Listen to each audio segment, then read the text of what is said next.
Hello, everyone, and welcome to On the Spot. I'm your host, Rich Gallup. We have a great show for you today because joining me, as always, is Ryan. Wait a minute. You're not Ryan. No. Brian Ekberg, welcome to the show. How you doing, Rich? It's good to have you here. Glad to be here playing Matt Castle to your Tom Brady. Nice, very nice. I appreciate that. Of course, we have a whole bunch of people that are in Japan right now covering TGS, and we're going to talk about that in just a moment. Before we go any further, Brian, there's a very special contest on this very page right now. It's like up over there or over there. I think it's up over there, we'll say. It's GameSpot's End Your Suffering competition. Today, on this very show, we'll be giving away a PSP. That's awesome. A Sony PSP. So just click on that link up there, fill it out, and you will still be entered in time for the PSP drawing, which will happen at the end of the show. That's right. We'll know the winner at the end of the show. And we will announce it. Awesome. Yes, we'll read it here. And it's open to both GameSpot Complete and GameSpot Basic members. Next week, the contest continues. We give away a laptop. Week after that, we give away a trip to Baltimore, along with tickets to a Ravens-Browns game. Wow. Yeah, you can't win. Damn. Sorry, dude. It's all right. But right now, also we'll be giving away on the show 3 Japanese DVDs of Final Fantasy VII Advent Children, picked up by the boys and ladies in Japan. Just released, right? Just released. Wow. Mm-hmm. Some great prizes this week. There are some great prizes this week, and let's get to TGS, shall we? Well, what is it? It's Tokyo Game Show. It's about to start, and we got a huge crew over there in Tokyo, and they're gearing up for the show. I guess it starts in a couple hours, right? Just a couple hours, and you know they're over there. They're in the trenches. They know what it's all about. They actually prepared a little short video explaining what TGS is. Cool. Cool? Check it out. Let's take a look.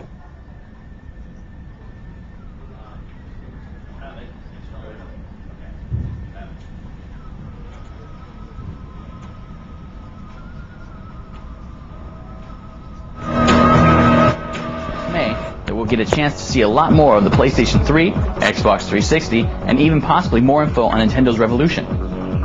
While E3 attendees got a chance to see the unveiling of the Nintendo Revolution, only the physical unit was shown, leaving us in suspense to see what the games and controller would look like.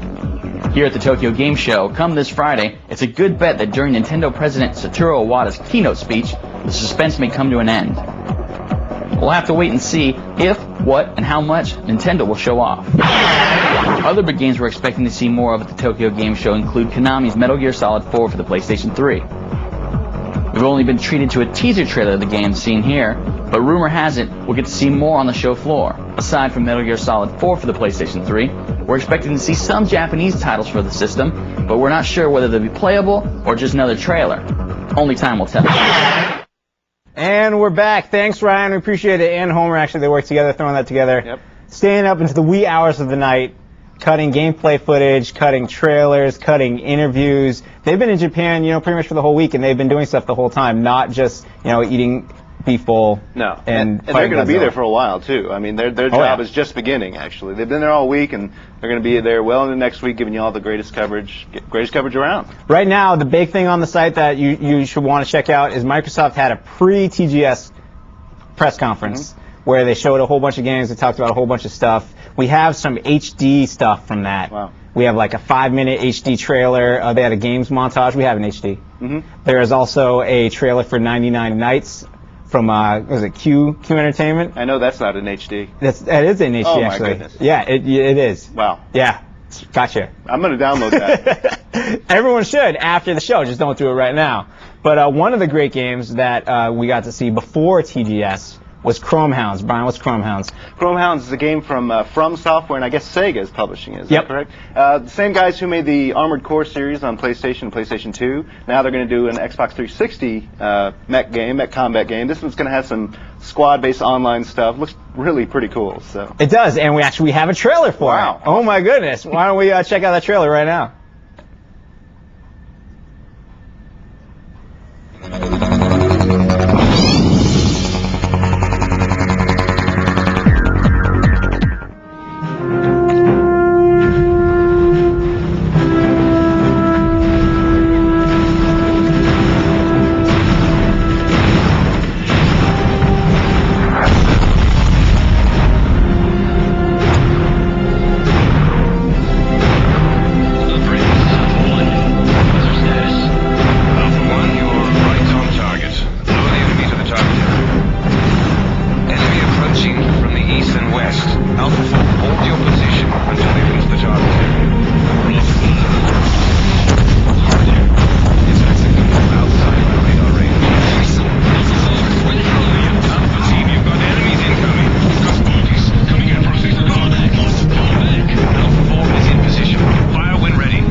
are back. That game looks mean. Unfortunately, it's obviously not gameplay footage, but I like cool. the tone. Yeah. Yeah. The mech combat, man.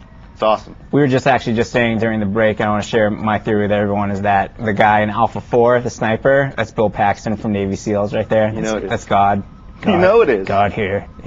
Switching to Starlight. Yeah. That's him. Emotive delivery from Bill Paxton. Exactly. I'm really jealous from everyone who's over in Japan right now, getting to play all these great games. Yeah. And they knew I'd be jealous. Yeah. So Ricardo and Ryan, who are actually in Japan recently, brought back a nice little game for me to play with whoever was with me, which is you, on the show. It's called Earth Defense Force 2. I'm holding this up right now.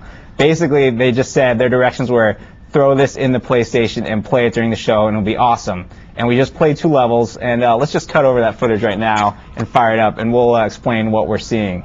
Now, Brian, you said you remember that this game is actually the sequel to a Super Nintendo game? That's right. I think it came out, Earth Defense Force came out in '91, I believe, for the SNES. Okay. And so this must be the sequel. It must be. And as you can see right now, basically you're defending the Earth. You are a force that defends the Earth. That much we know. We already did the first 2 levels while we were in warm-ups, and we fought giant ants in London. I'm guessing level 3 is going to be more of the same.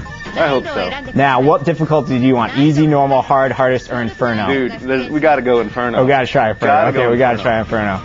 The thing to remember with PlayStation games from Japan is that circle is the yes button, not X. Right. Yeah. Right. That's how it works. All right, here we go. So we're split screen here. I'm on the left. You're on the right. I'm switching to my rocket launcher, and then I'm just going to shoot every ant that I see ever. That means I'm already dead. You're already dead? Inferno difficulty is not cool. Oh. And you're dead too. That was a mistake. Well, there you go, guys. That's Inferno level. All right, we're gonna do that. We totally have to reset that. I'm choosing this option because I want to back out, change that difficulty. That ant just totally came up right behind us. We were playing it earlier, and we were like rolling through it, no problem. And I'm going to normal. Yeah, we gotta go to normal. I want to roll through the ants like that. Just see, that just came right behind me. Chomp. That's dead. wrong. Inferno. I guess we should have expected that from the Inferno difficulty. All right, once again, I'm switching to the rocket launcher. Now there aren't any ants. All right, there they are. All right, so check out these giant ants, and it's just pretty much point and click killing here. Is really the way it works. Yeah, and things get really crazy later on. Trees fall down. Yeah. Aliens appear. I believe aliens have a key role to play in the storyline. According to the box, there's a Godzilla. Yeah, it's all sorts of insects and stuff. I was watching Ricardo play it, and there's all sorts of like huge spiders that sort of come down from the sky and like shoot all these crazy webs at you, and there's like these crisscrossing webs all over the screen. It's just nasty. It is pretty sweet. You're using the machine gun, so I'm gonna see what that's like. All right, here's a pickup. It's like ice cream with an X on it. So now I've got my bazooka. Oh, cool! You shot down some trees, huh? I'm doing that. Oh, I think that was the ant actually. Oh, okay. I saw trees fall. This game's pretty sweet. Yeah. All right, you know what we're going to do? We're going to get gameplay footage of this game, and we're going to put it up on the site because it looks really good. Where are you? Can you hurt each other? I wish, because Let's find out. Oh. Oh, you just saved it. All right. Yeah. Earth Defense Force 2, if you have the capability of importing Japanese games, this one I understand it actually might have been on the cheaper side too. Yeah, this one's definitely Japanese. This looks great. Start a petition going. I want this game in the States. Absolutely. Cool. Well, thanks. That was a good demo, Brian. My pleasure. And actually, what we're going to do in a second is we're going to bring Alex Navarro in. He's going to take my seat. Yep. And you guys are going to play We Love Katamari. We Heart Katamari. Yeah, you can call it that. I'll let you. And that'll continue our theme of crazy Japanese games. Fits nicely. And GameSpot Complete members, I want you to send in your questions right now for Alex on We Heart or We Love Katamari using the form at the bottom of the page. As always, my favorite part of the show is reading the crazy questions. Someone wrote in complaining about my eyebrow again, for example. Why? I don't know. I don't know. Thank you. I appreciate that. But before we get that far, shooting all this stuff in Earth Defense Force 2 reminds me of a certain trailer that we have queued up that is on the site recently. Mm-hmm. Now, the game is called Black. Yep.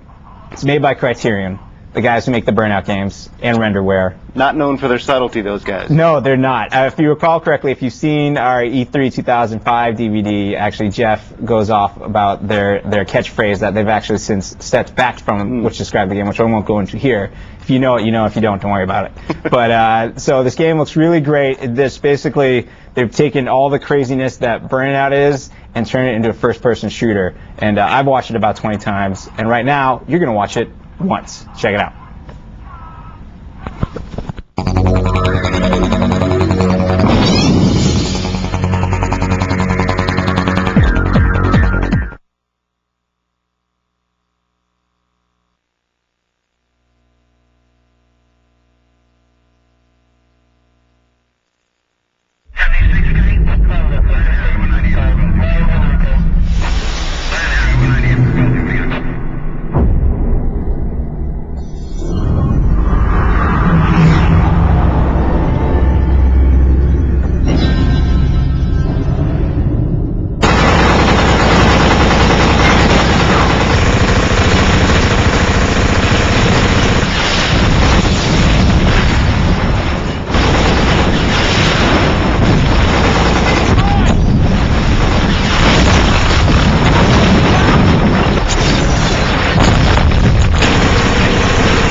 Oh, that's black. That's the new trailer.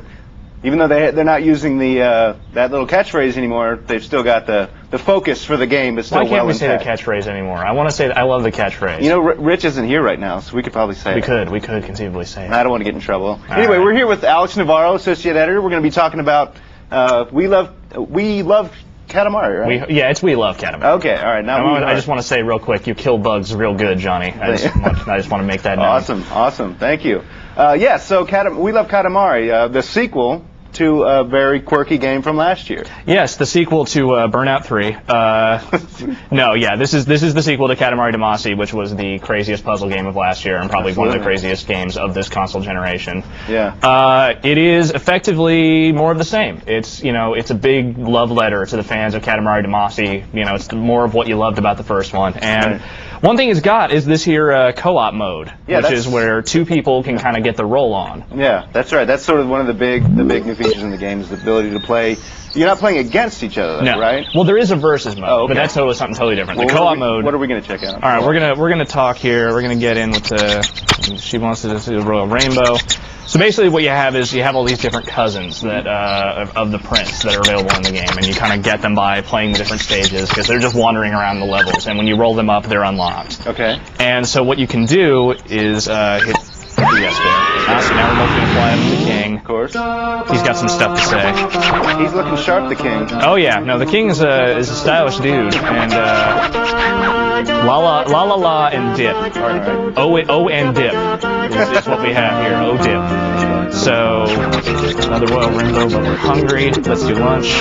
See, that's sort of the theme here, is that the king is basically just appeasing the fans of the original Katamari Damacy. Like, that is the entire plot of this game. So he is aware of his success. Yes, he is very aware of his success and very much in love with himself. What do you want? Do you want to do like a big one, or do you just want to do it as fast as possible? I think that we should, in the interest of time, let's keep it as fast as possible. Okay. So what are the controls here with co-op? The way the co-op controls work is that each controller basically represents one stick. Okay. So even though you're pressing both sticks at once, you only get one side of the Katamari. Okay. And so what you're doing here is, we're trying to work together. We have to press the sticks kind of in the same time, do the same thing, make it so it all kind of works. Okay. So here we are. We're in this little world.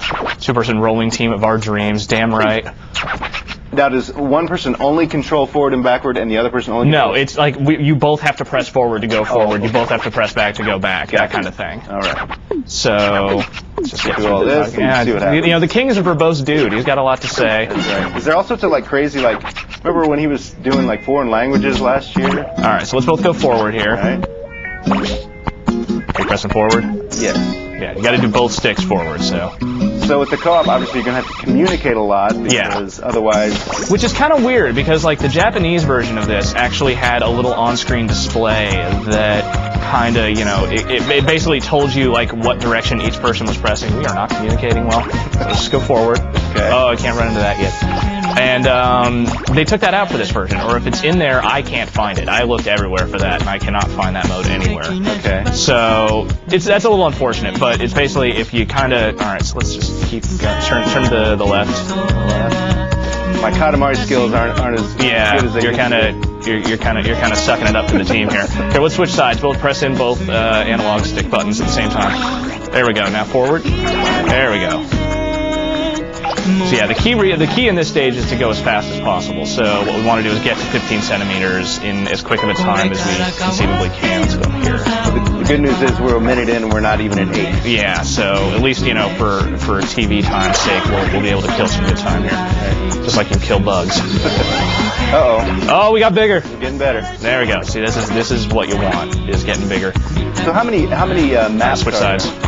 I don't know the exact number. I didn't count, but there's a bunch. There's definitely more stages overall than there were in the original Katamari Damacy, and pretty much all the stages have two variants. There's the one where you're going as big as possible, and the one where you're going just trying to go as fast as possible. So you kind of get double the fun for each stage because of that. Okay, and in terms of the types of environments, are there lots of outdoor and indoor environments? Yeah, there's the big world environments where you can kind of go around, do what you need to do. Let's turn to the right there. Rolling up. Oh, see, now we can get the stuff. It's hard. It's kind of hard to co-op. You know, it takes some getting used to. You kind of need to get your communication on. So go forward, get those. Oh, where are you going? Oh, no, right there. Oh, there we go. See, we want the chocolate pies. The chocolate pies are delicious. And batteries.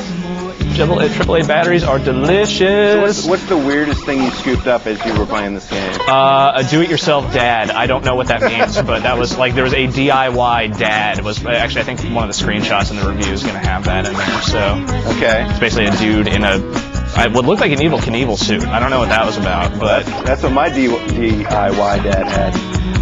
I don't want to get into your family history, but you know I'm sure. I tell you what, I'm gonna keep rolling with you. I think we've got some questions about Katamari. All right, yeah, let's get some questions on. Let's see. Kevin Darnell at Calhoun, Georgia wants to know how many levels are there in the game, and about how long will it take to complete? Well, I already said I don't know the exact number. I don't remember exactly, but there's at least there's more than 20 for sure. Okay. And I don't remember the exact number. What was the other question? How long will it take to complete? It took me about 5.5 hours to get through each stage at least once. Okay. But since there are like the dual objectives, it may take you a little longer to get through all that. Okay. And also, you know, I mean, this is one of those games that you just kind of want to play over and over again, even though, like, you know, you beat it maybe. Sure. So, you know, you just want to get better scores, and it's like, even when you complete a stage, the king is not always happy with your progress. He always wants a much bigger Katamari because he is the impresario of Katamari, so he always wants it better and bigger. Sure. So there's plenty of, you know, incentive to come back and just play more. Is there a maximum to how big the ball can get? The max that I have seen was I think it was 1,000 meters. Wow. That was pretty much like that was when at the point where you were rolling up the Earth. That's pretty cool. So, you know, it's kind of big. All right. Well, it looks like we finished with this level. Royal Rainbow. Very nice. Let's see. Of course, the soundtrack is a big deal with Katamari games. Dan Reed of Truro, Nova Scotia, Canada, wants to know, how is the We Love Katamari soundtrack? Will it be as fun and quirky as the first Katamari? It's different than the original Katamari Damacy. It's I don't know how to describe it. It's like noisier. It's basically a little more avant-garde, a little more experimental. There's not as much emphasis on like kind of catchy songs necessarily, but it still makes perfectly weird background fodder. You know, it still works completely within the context of the game. I liked it a lot. Okay. I liked it an awful lot. I think some people are going to hate it because it's not the same soundtrack as before. But that's the thing about this game, though, is that like everything that made Katamari Damacy so amazing, like a big part of it was the fact that it was so original. Right. It was totally different than what anyone was used to. And this, you know, isn't going to have that because it's a sequel. It's the same game, basically. And, you know, they're just trying a few things different here and there, but mostly it's the same idea. Right. So in this case, you know, I think I like the soundtrack for what it is. It's not the same. It's not as good as the very original, but I think this is a great soundtrack. Right. So. Obviously, I guess we just learned, what was it, today or yesterday, that Katamari's coming to PSP. So that's pretty exciting. Yeah, I'm actually pretty stoked about that. Though, we had a rumored thing about that a while ago, because Walmart put up a listing for that game like months ago. And we tried talking to Namco about it, and they were just like, you know, hey. So apparently now there actually is a PSP Katamari, and that's awesome. Yeah. I want to hear more about the DS one, too, if that's actually going to happen or not. Can't have enough Katamari these days. Absolutely not. Did we talk much about the story? Is there an overarching theme to the story this time around? The story is the king of all cosmos realizes how popular Katamari Damacy was and decides to make more Katamaris to make the fans happy. Okay. That's it. There really isn't. I mean, there's actually kind of a back here. You know what? Actually, there is a thing that I can do here if you give me a second. Sure. Show you a couple little quick cutscenes. Because there's some backstory to the king and his sort of weird eccentricities. As you can see, this is kind of the hub world where you just kind of wander around. These are all the fans that like give you your missions. There's a dude who is in the water and all this fun stuff here. Here we go. This is kind of the little area where you go and you get all the memorial stuff, which is, you know, whatever. And here's where you can see all the movies. Okay. And there's one particular I want to watch that is amazing because it's the king of all cosmos in a knife fight. I think you just made that up. Yeah, no, I didn't make that up. Here, watch this. This is so great.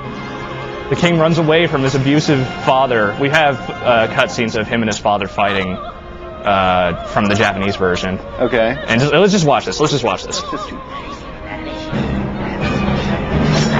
Oh no! Oh my God!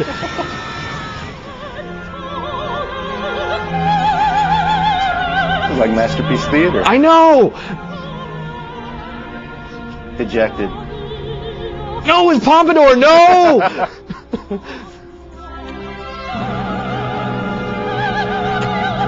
The king as a youth is really something. Yeah. Because, you know, you don't think of the king as like having a childhood necessarily. No. You just figure he's always been the king of all cosmos. But no, he was raised by the grandfather of all cosmos. Yeah, and that's what you do though. Yeah. After a knife fight, you pick up your hair and you move on. You just move on. And there's one more I want to show here. It's just because it is the sweetest thing I've ever seen.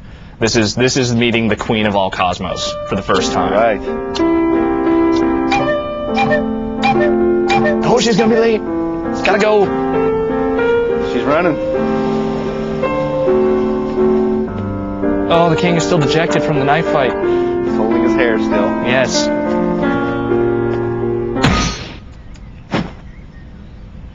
Oh!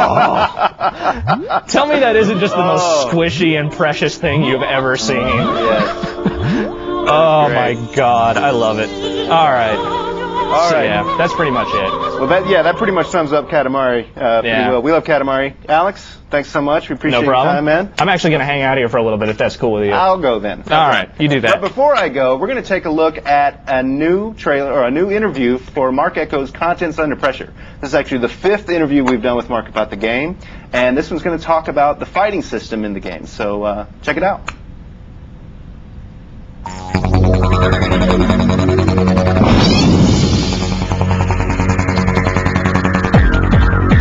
Product not yet rated. Combat. Combat is the fourth pillar of our gameplay. There's kind of this realness about the brawling component to our game that when in fact you fail or miss, that kind of moment. At the core, I think the hand-to-hand does a great job of that. The hits really look like they hurt. They look real. They look clumsy. They're not perfect. I'm a lover, not a fighter, but if I get into a fight, it's pretty sloppy. It's pretty ugly. We didn't want to make this kind of over-the-top, kind of fighting engine. A lot of people ask, why doesn't he have a gun? Why doesn't he have a gun? Well, honestly, every damn game in the industry, like the lead character's got a gun. It's like, how many more games can I play just running around blasting people? So from a gameplay experience, it created a really interesting challenge. How do we make it gratifying, make it feel like you could have that adrenaline rush of combat, and it creates a great sense of discovery just roaming around, picking up a 2x4, a lid of a garbage can and whacking someone in the head. Weapons that kind of have a certain lifespan, they eventually break, so you have to seek a new weapon set. We wanted to kind of make the score uneven. You know, the fact that the CCK and this kind of police state are heavily armed creates an interesting challenge for you. We can't just kind of break the game and taking all your enemy sets out in an easy way. You really have to be smart. All the bosses have really rich animation sets and rich weapons that you engage with. The 4 basic pillars: graffiti, urban navigation, sneak, and combat. We really can't consider one without considering how it's woven into another one. You know, the game is called Getting Up Contents Under Pressure, and to really experience that contents under pressure component is to really see how the 4 of these gaming pillars are really woven in together. I'm hoping that people out there loving graffiti or not knowing anything about graffiti or being a cynic or being a hater, like whatever side of the fence you're on, hopefully once you experience this, it'll be undeniable. It's just a really cool, fun, exciting, immersive, unique gameplay experience.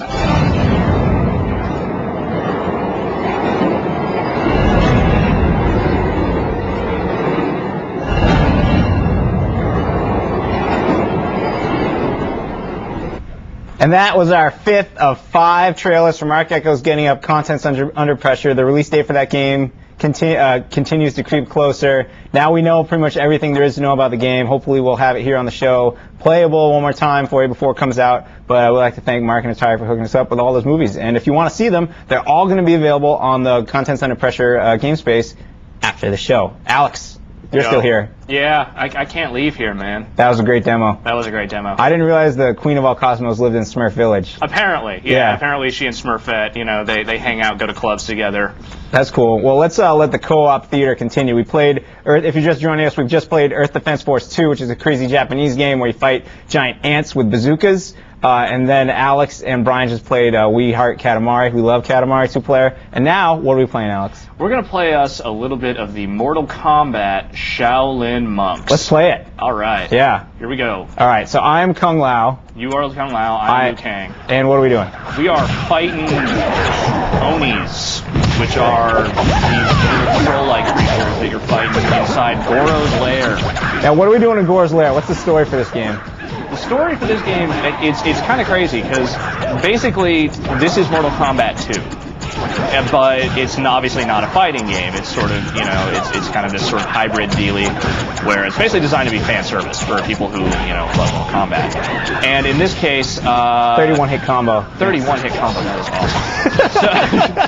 awesome. So, you kill Onis good, Johnny. All right, keep going. Anyway, so the point is, this is basically Mortal Kombat 2 with some sprinklings of Mortal Kombat 1 and 3 kind of thrown in for good measure. And I don't know the whole story, honestly. I don't know exactly where this all goes, but there are appearances from, pretty much all the major Mortal Kombat characters from 1 through 3 in here somewhere or another. You play as Liu Kang or Kung Lao, or both, as you can see what we're doing here. Mm-hmm. And we are in Goro's lair fighting these dudes because they're evil.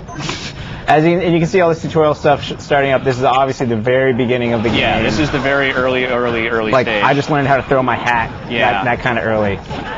Great. Do you have any questions coming in for this game yet over on your side? I think GameSpot complete members keep firing your questions. We're gonna beat up some dudes here. Yeah, I don't see no questions. Now, this being obviously not a fighting game, but an action game, are these the only two characters we get to play as, As far as I know, yes. These are the only two playable characters.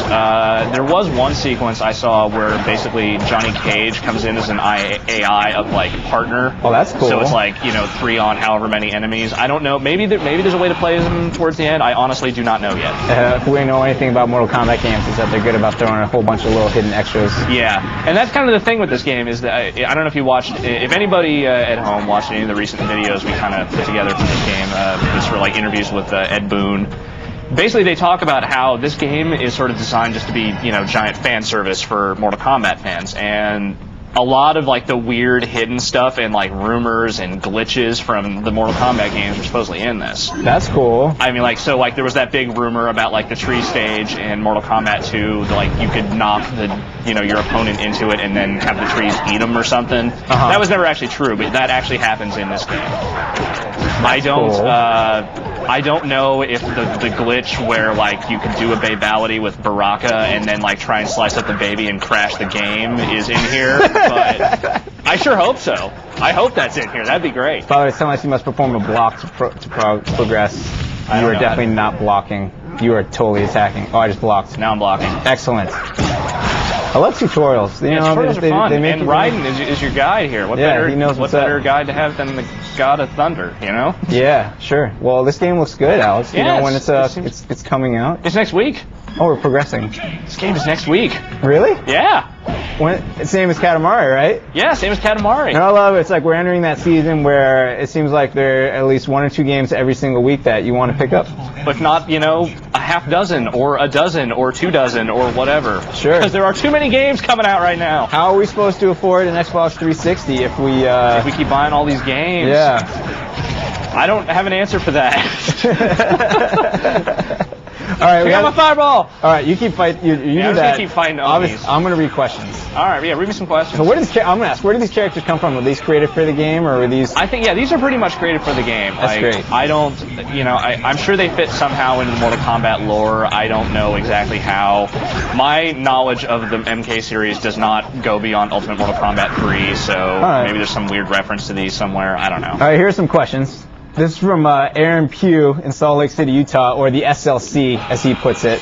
Utah? So are these questions for real, or are they just the BS the publishers make you say to hawk their stuff? I don't know what you're talking about, dude. I just had to call out Aaron because he doesn't have faith in my show like that. Yeah, clearly not. Yeah, that's kind of messed up, man. Yes, Aaron. What do you think we are, Yes, man? Aaron, the questions are real. Yes, these are absolutely real questions from people who want just to know like that. You just games. ruined your chance on asking us a real question with that one. Yeah, absolutely. All right. Bryce Gilbert, Monroe, Washington. How deep is the fighting system? Is it similar to, say, Mortal Kombat Deception? No. I'm gonna answer that question as well because basically I can do a special move by holding down R1 and hitting a button. Yeah, here's how you know it's not as deep. I can play it and be good at it. So this is kind of a button mashy thing. This is a ton of fun, though. But it's a ton of fun. It actually is pretty fun. I'm pleasantly surprised by it. So that was actually answered pretty much the same question from Jacob from Portland. Just Shaolin Monks play will fighting gamers along the lines of a beat 'em up. Definitely along the lines of a beat 'em up. Yeah, definitely along the lines. This is not any kind of a real fighting game thing, though there are fatalities. Kevin Darnell says the guy without the hat seems to have a lot better moves. What do you think? And I say I think that's just because Alex is better at games than me. Well, yeah. I thought, here's the thing, is I started reading that question because I thought he said the guy with the hat. Yeah. And I was all set to be like, oh, what? But then you were brutally rebuffed and then, by the guy he's like, totally dissing on you real hard. Exactly. I had a 31 hit combo. I don't know what you're talking about. Yeah, I've had like a 40 hit combo. And oh, yeah. Well, you're going to act like that. I'm going to kick you off my show. All right, fine. Yeah, check out. I got weapons or something. That's cool. Man. All right, we're obviously just starting. This is just the tip of the iceberg for this game. If you're still teaching us stuff, and you just finally got the weapons. Yeah, but, I got me some weapons now. But yeah. All right, cool. Let's get Alex out here. Alex, when's this game coming out? This game's next week. Next week. Next week. Great.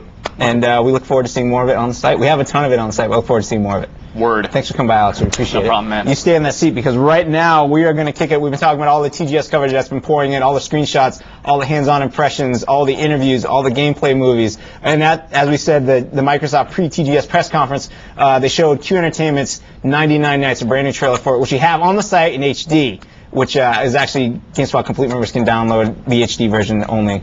But everyone else can download an MPEG version as well. And everyone can watch a streaming version, especially right now.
And we're back. Can you believe that game is from the same people who did Luminous and Meteos? I'm having a hard time believing that.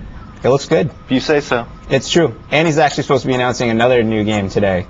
Maybe Really? he has, but we've been on the show, so we're separated from our from our umbilical cord. I'm sure we will know site. it, and everyone else will very soon. Speaking of knowing things, we're getting a lot of questions about the TGS, the big Nintendo keynote address. Are we carrying it live? Unfortunately, we are not carrying it live, but we are going to have the video up of it as quickly as possible. It starts at 7. It's like 2.5 hours from now. Yeah, you don't need to go anywhere. Order pizza, stay by the computer, keep reloading GameSpot, and when we know what Satoru Iwata says, you will know. That's right. We're that quick. We do that just for you. We got the team over in Japan. They haven't slept in like 5 days. No. There's zombies over there. Yeah, speaking of zombies, by the way, I heard some people didn't get to see our demonstration of our Earth Defense Force at the beginning of the show, so we're going to fire it up one more time. Is that cool? We're about to go Terminex on some. Exactly. some in case you didn't know, Earth Defense Force, we're gonna kill ants and giant ants in London right now. You can see, look, they're all climbing over the big tower thing. Justin was here right now. He'd be petrified. He'd totally freeze up because this is his worst nightmare. Giant ants taking over his homeland. He's told me about this. Yeah, exactly. He's had nightmares about it. While we do that, we have a lot of stuff we want to talk about while we play this and while we kill giant ants. For example, we have a podcast that all the kids are talking about. Have you heard of it? I believe it's called The Hot Spot. It is called The Hot Spot. Every week we get some guys and girls from around the editorial team to come on and talk about the big issues in games. Yep. And we record it in MP3 format and we put it on this little thing called The Hot Spot. It is taking the internet by storm as we speak. It broke the internet. It did. It did break the internet, much like we're breaking this game right now, fighting all these giant ants. That's right. All right, I just had to show the ants crawling on the giant clock tower. We really don't need to play the game any more than that. But all right, that's what it looks like. Okay, yeah. Pretty sweet. Killing ants. All right, killing ants. But yeah, so check out the Hotspot. It's available on the site. You can find it for the Hotspot. If you can't see it on the front page, look for it in the special features section. Find it, listen to it, download it, tell all your friends, put it on your iPod, put it on your, what's another MP3 player? The Zen Micro. The Zen Micro, sure. Put it on your Nomad. I had one of those once. Yeah, that's right. They still make them? Yeah, I had one about this big. Really? Yeah, mine held 32 megs. Awesome. Yeah, it was like 5 songs, yeah, 5 long songs. Solid ripping. 5 songs. So listen to that. We're all about to give away 3 DVDs for Advent Children. Greg Kasavin himself, site director at GameSpot.com, came up with the question. But before we do that, I have in my right hand. Look at the cute stationery this is on, by the way. Don't show the name just yet. Don't show the. All right, you didn't see the name just yet. They couldn't see it because it's a stream, so the resolution's a little lower. Gotcha. But the person whose name's on here won themselves a PSP. But that does not mean you should stop entering the competition. That is located right up there, I do believe. You can win yourself a laptop computer or a trip to Baltimore, along with stay at a nice hotel and tickets to a Browns-Ravens game. Check out some Ray Lewis action. Exactly. Anyways, so the winner of the PSP, which we will mail out shortly, is Joseph Caprioli of Buffalo, New York. Congratulations, Joseph. You won yourself a PSP, and that'll be in the mail shortly. Well done, Joseph. Yes. Now, let's give away another prize. Heck yeah. The guys over in Japan, and girls. I keep saying guys. But we got ladies over there. We do. Everyone's over there right now. They ran out. They bought 3 Japanese DVDs of Final Fantasy VII Advent Children. Now, obviously, if you have a Region 1 DVD player, that's not going to play that. No. But we trust in the resourcefulness of our viewers that if you win one of these, you are a big enough fan of Final Fantasy VII and Final Fantasy VII Advent Children that you'll find a way to watch it. It's a technologically adept crowd. Exactly. They're good. They're a good crew out there. They know what they're doing. Region encoding is no obstacle. We were gonna get them on UMD, Japanese UMDs, but then they'd be all kinds of in trouble. So we got them on DVDs. Now here's the question from Greg Kasavin himself. He came up with this question. This is a bit of a doozy. Okay. All right. I've not asked you this question yet, have I? I don't think I have. I don't think so. All right. This is a tricky one. All right. So if you're a GameSpot Complete member, I forgot to mention that part. There's a lot of people watching right now. They're just totally mad at me right now. I'm sorry. You have to be a GameSpot Complete member to enter all competitions on the show. It doesn't matter where you're from. Just fill out the form at the bottom of the page with your name, full mailing address, and if you live somewhere tricky and you know you're out there, please write your address the exact way that we should put it on a mailing label, because we had some prizes come back or end up in limbo and customs because we didn't enter it correctly. The more information you give us, the better. Just fill it out, bottom of the page, with your full name, your full mailing address, and the answer to this trivia question. The first 3 people to get it right with all those requirements that I just laid out will win themselves Final Fantasy VII Advent Children on DVD. Let's hit Japanese DVD. All right, here's the question. In Final Fantasy VII, there's a giant cannon. You know the giant cannon? I do. All right, the giant cannon has a name. Don't say it. I won't. All right, the name of the giant cannon is the same as a song title by what band? Can you figure out what we're looking for? We're looking for the name of the band. We're looking for the name of the band, not the name of the cannon. Exactly. The cannon has a name, And the name of the cannon is the same as the song title by what band? First 3 people get it right. Fill it out on the forum. GameSpot Complete members won themselves a copy of Final Fantasy VII Advent Children on DVD. When the team comes back from Japan with them, we'll mail them right out to you. It'll be great. Can't wait to see that movie. It'll be wonderful. Greg Kasabin, by the way, he wanted credit for looking up that question. He said it's like one of the best trivia questions he'd ever come up with. That's a good one. It is a good one. Good luck to everyone. Use your internet skills. Do it quickly, though. Do it quickly. That's our whole show. Been quick. That was a great show. That was great. You promised great and you gave great. Brian, you gave great. Thank you, sir. Thanks for subbing like that. My pleasure. You're like, I'm trying to come up. You're like Willie Parker of On the Spot. Oh, wow. You like that? Wow. That was a good one. 2 touchdowns, right? Yeah, 200 total yards. Woo. That's good. All right, we'd like to thank everyone for watching. We'd like to thank the fill-in crew that we got some help. Greg, Roger, Tyler, Craig, you guys did a great job. And we'd like to thank all of you for watching, and we'll catch you next time right here on The Spot.